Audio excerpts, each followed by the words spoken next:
জয়নিতাই গৌর হরিবল। সর্বসাধুগুরু বৈষ্ণব চরণে দণ্ডবোধ প্রণাম জানিয়ে আজকে নতুন একটি সুন্দর আলোচনা শ্রবণ করব। সঙ্গে থাকুন। আসুন জেনে নিন অসৎ সঙ্গে সর্বনাশ আর সাধু সঙ্গে স্বর্গবাস কিভাবে সম্ভব। এই কথাটির আমরা তাৎপর্য একটা সুন্দর উদাহরণের মাধ্যমে শ্রবণ করব। সঙ্গে থাকুন। ভিডিওটি যদি ভালো লেগে থাকে অবশ্যই যারা ইউটিউব থেকে দেখছো তারা লাইক কমেন্ট করে চ্যানেলটি একটু সাবস্ক্রাইব করে পাশে থাকবে। এরকম ভিডিওগুলো প্রতিদিন দেওয়ার একটা প্রেরণা পাবো তোমাদের কাছ থেকে। আশা করি সকলেই সঙ্গে থাকবে। তো যাই হোক, পুরো ভিডিওটা দেখবে, ভালো লাগবে। অসৎ সঙ্গে সর্বনাশ আর সাধুর সঙ্গে স্বর্গবাস কি করে হয়। তো এই টপিকটা নিয়ে বলতে গেলে একটা ভাগবত কাহিনী মনে পড়ে যায়। একটা জঙ্গলে বিশাল বড় এক ডাকাত ছিলেন। সেই সময় পুরাকালে প্রতিদিন তারা বিভিন্ন ধনী ব্যক্তিদের বাড়ি গিয়ে ডাকাতি করে তারা জীবিকা নির্বাহ করতেন। তাদের একটা গ্রুপ ছিল, বিশাল বড় গ্রুপ, 12-13 জন, 14 জন, 15 জন লোক ছিল তাদের মধ্যে। তো তারা যেভাবে ডাকাতি করত, প্রত্যেকের কিন্তু এক একটা করে আলাদা করে কাজ ভাগ করা ছিল। কেউ হয়তো লোক পাহারা দেবে, কেউ হয়তো ঢুকবে, কেউ হয়তো বের করবে, কেউ হয়তো দিয়ে দিবে। এইভাবে বিভিন্নভাবে ডাকাতি করার ওদের প্রত্যেকের একজন একজন করে আলাদা দায়িত্ব দেওয়া ছিল। আর সেই জঙ্গলেই একজন গোবিন্দ ভক্ত, হরিভক্ত পরায়ণ সাধু আবার বাস করত। ছোট্ট একটি কুঠির বানিয়ে সাধু বাবা সেই জঙ্গলেই বাস করতেন, গোবিন্দের আরাধনা করতেন। তাহলে দুই দিক থেকে দুই রকম মানুষ বাস করছে বন জঙ্গলের মধ্যে। তো এইভাবে করতে করতে একদিন ডাকাতের সর্দার সন্ধ্যাবেলা সবাইকে ডেকে বসেছেন। প্রতিদিনই বসেন, যদিও আজকে কোথায় ডাকাতি করতে যাওয়া হবে তার একটা মিটিং করা হয়, আলোচনা সভা করে নেওয়া হয়। তো এমন দিনে সেই সর্দার কিন্তু বসেছে আলোচনা করতে। দেখছে একজন মানুষ, তার একজন মেম্বার, একজন সদস্য কিন্তু অনুপস্থিত, আসেনি। সেই একজন আসেনি দেখে ডাকাতের সর্দার কিন্তু রেগে গেলেন, ও কেন আসেনি। বাকি ডাকাতের লোকজন বলছে যে সর্দার, ওর আজকে শরীর ভালো না, কোনো একটা কিছু হয়েছে যার জন্য ও তো আসেনি। তখন সর্দার বলছে যে না, তাহলে এক কাজ করো, তাহলে আজকে ডাকাতি করতে হবে না, আজকে ক্যান্সেল করে দাও, আজকে আর ডাকাতি হবে না। কেননা ওর দায়িত্বটা কে পালন করবে?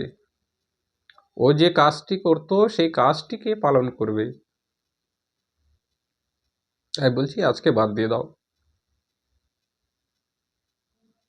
তখন বাকি সদস্যদের মধ্যে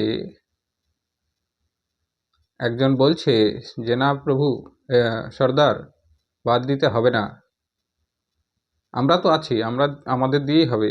বললে না না না, সর্দার বলছে না, আমি এইভাবে ডাকাতি করতে যাব না কোথাও। কেননা যার যে দায়িত্ব সেই কাজে সে এক্সপার্ট হয়, সেই কাজের সে পারদর্শী হয়, আর সেই জায়গায় সেই কাজটা করবে কে? আমি এইরকম নতুন লোক দিয়ে এইভাবে যাব না, সেই জায়গাটা খালি রেখে যাব না। তখন বাকি যে লোকজন ছিল, ডাকাতের দলের সদস্যরা ছিল, তারা বলছে যে আচ্ছা তাহলে এক উপায় করা যায়, আমাদের একজন তো লোক কম আছে, তো আমাদের এই জঙ্গলেই এক সাধু বাবা আছে, আমরা সেই সাধু বাবাকে ধরে নিয়ে আসি। সামান্য তো কাজ, একটা লোকের কাজ, সাধু বাবা সেই কাজটুকু শুধু করবে। ডাকাতের সর্দার বলছে সাধু ব্যক্তি লোক, ও কেন এগুলা কাজ করতে যাবে? তাই বাকি সদস্যরা বলছে কেন করবে না সর্দার, আমরা হচ্ছি ডাকাত, আমরা যা চাইবো তাই করতে হবে, আপনি শুধু বলুন, আমরা তাকে কিভাবে কি করতে হবে, কিভাবে ম্যানেজ করতে হবে আমরা করে নিয়ে আসছি, আপনি শুধু বলুন। তখন সর্দার কি করবে? সর্দার তখন চিন্তা করলেন, ঠিক আছে তোমরা যদি পারো তো নিয়ে এসো। এই তো তখন ডাকাতের সর্দারের বাকি লোকজন সমস্ত লোক মিলে গিয়ে সাধু বাবাকে একদম ধরে বাঁধে নিয়ে চলে এসছে। এবার ধরে বাঁধে যখন নিয়ে এসে সর্দারের সামনে রেখেছে, সর্দার তখন বলছে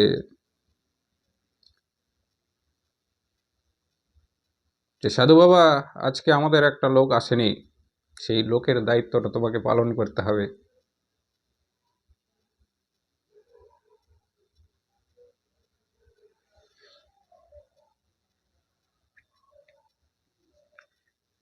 তোমাকে সেই দায়িত্বটা পালন করতে হবে, আর যদি না বলো তো বুঝতেই তো পারছো আমরা হচ্ছি ডাকাত, তোমার গলা কেটে নেব। তখন সেই সাধু বাবা অন্তরে গুরু স্মরণ করলেন। গুরু স্মরণ যখনই করলেন সাধু বাবা, একজন সিদ্ধ পুরুষ গুরুদেব অন্তরে তাকে জানিয়ে দিলেন, হে বৎস, তুমি তাদেরকে তোমার কৃপা করো, তোমার কৃপার দ্বারা তাদেরকে কৃপাধন্য করে দাও।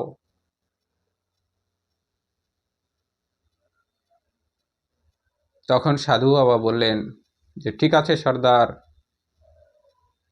কয়দিন আমাকে এই কাজ করতে হবে বলো? তো সর্দার বলছে 7 দিন করলেই হবে, 7 দিন আমাদের সঙ্গে কাজ করলেই তারপরে তোমার ছুটি। তখন সাধু বাবা চালাকি করলেন যে ঠিক আছে, 7 দিন আমি তোমাদের সঙ্গে কাজ করব, তোমাদের মতো করে কাজ করব, তোমরা যেভাবে বলবে সেভাবে কাজ করব, কিন্তু 7 দিন পর 7 দিন আমার সঙ্গে তোমাদের কাজ করতে হবে। তোমরা যদি বলো তাহলে আমি রাজি আছি, আর না হলে আমাকে মেরে ফেলবে না কেটে ফেলবে তোমাদের ব্যাপার।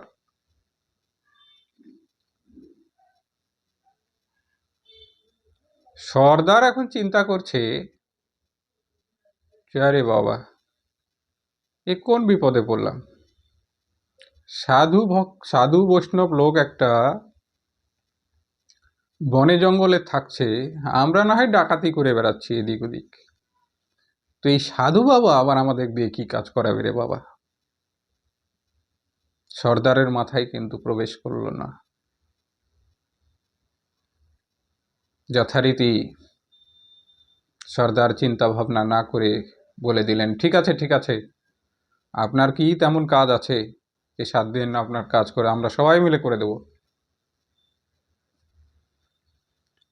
এইভাবে বলে তখন ডাকাতের দলের সঙ্গে সাধু বাবা বৈষ্ণব ঠাকুরের পরীক্ষা শুরু হয়ে গেল।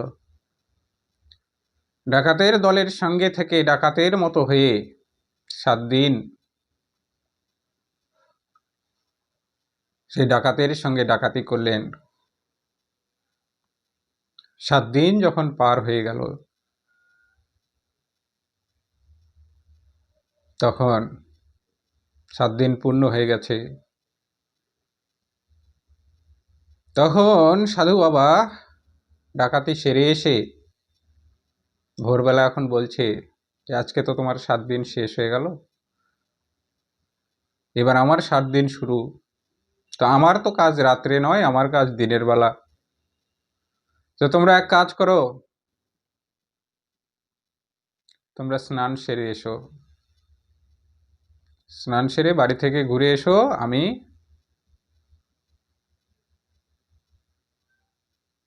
আমার আশ্রমে বসে আছি, তোমাদের কথা আমি রেখেছি, তোমরাও আশা করব তোমরাও তোমাদের কথা রাখবে। এই বলে সাধু বাবা আশ্রমে গিয়ে বসে হরিনাম করছেন। গঙ্গায় স্নান সেরে সাধু বাবা হরিনাম করছেন, হরে কৃষ্ণ হরে কৃষ্ণ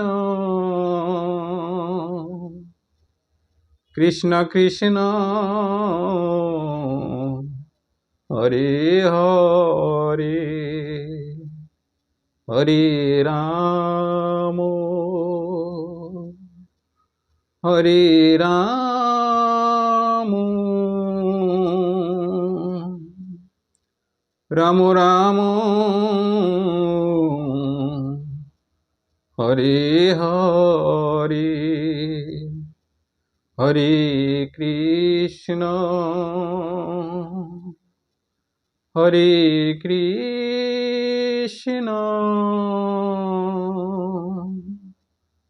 কৃষ্ণ কৃষ্ণ হরে হরে হরে রাম হরে রাম রাম রাম হরে হরে। জয় নিতাই গৌর হরি বল। তো এইভাবে সাধু বাবা কিন্তু হরিনাম করছেন বসে বসে।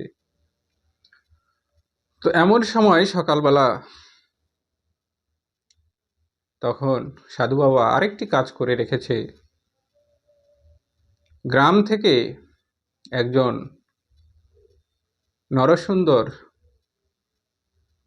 নরসুন্দর নাপিত ভাইকে ডেকে রেখেছে তার আশ্রমে।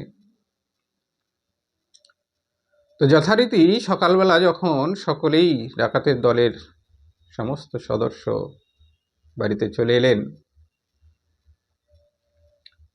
তখন সবাইকে বসার আসন দিয়ে সাধু বাবা এবার বলছে যে যাও এক এক করে বসো, এই যে নরসুন্দর আছে তোমাদের চুল দাড়ি এসব পরিষ্কার করে দেবে। ডাকাতের সর্দার তখন তো রেগে গেছে, হ্যাঁ আপনি আমাদের কাজ করতে বলছেন, কাজ করার জন্য বলেছেন, 7 দিন আমার সঙ্গে কাজ করতে হবে, তো আমরা চুল দাড়ি এসব কেন কাটতে যাব, আমরা তো ডাকাত। সাধু বাবা বলেছে দেখো 7 দিন তোমাদের সব কথা আমি শুনেছি, কোনো কথাতে আমি না করিনি, তোমরা যা যা বলেছো তাই তাই করেছি। তো এই 7 দিন, সামনের 7 দিন হচ্ছে আমার, আমি যা যা বলবো তোমরা শুধু মন দিয়ে সেইটুকু করে যাও, 7 দিন পর আর তোমাদেরকে আমি বলতে যাব না, তোমরা তোমাদের মতো চলবে। সর্দার তখন ভাবছে যে ঠিকই তো কথা, এই বৈষ্ণব সাধু আমাদের কথা তো শুনেছে, চলো ঠিক আছে যেভাবে বলছে সেভাবে করি। তো সবাই এক এক করে চুল দাড়ি কেটে একদম ফ্রেশ করে তখন সবাইকে সাধু বাবা বলছে যে তোমরা যাও এবার গঙ্গাতে স্নান সেরে এসো। সবাই মিলে সেখানে গঙ্গায় গিয়ে স্নান সেরে আবার এলেন সাধু বাবার কাছে। সাধু বাবা সবাইকে তখন ধুতি আর সাদা কাপড়ে সুন্দর করে একদম বৈষ্ণব ঠাকুরের মতো সাজিয়ে তুললেন। জয় নিতাই গৌর হরিবল।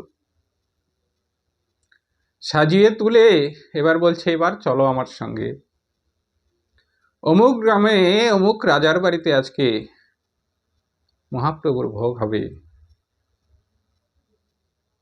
আমার গোবিন্দের সেবা হবে, সেখানে যাব, তোমরা শুধু আমার সঙ্গে একটু সহযোগিতা করবে, অন্য কোনো কাজ নেই। ডাকাতের সর্দার কি করবে, চলো যেতে তো হবেই, কথা যখন দিয়েছি কথা তো অনড় করলে চলবে না। তো ডাকাতের সর্দারের একটি ধর্ম ভালো ছিল, যে যেভাবে কথা দিয়েছে সেভাবে কিন্তু কথা রাখছে। তখন সেই সাধু বাবার সঙ্গে ডাকাতের সর্দার কিন্তু চললেন সমস্ত ডাকাতদের নিয়ে। গিয়ে যখন উপস্থিত হলেন সেই ভক্তের বাড়ি, যে ভক্তের বাড়ির গোবিন্দের সেবা হবে আমার,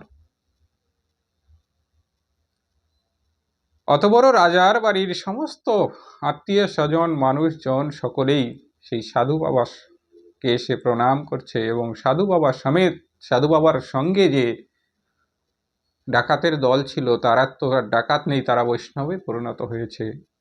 বৈষ্ণবের মতো সাজিয়ে দিয়েছে যখন, তখন বৈষ্ণব, ওরা তো আর ডাকাত দেখতে পাচ্ছে না, সকলেই দেখতে পাচ্ছে বৈষ্ণব, সবাইকে প্রণাম করছে।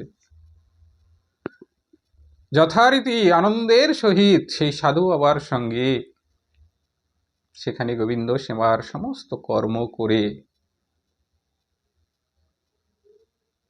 যখন ফিরছিলেন, তখন সেই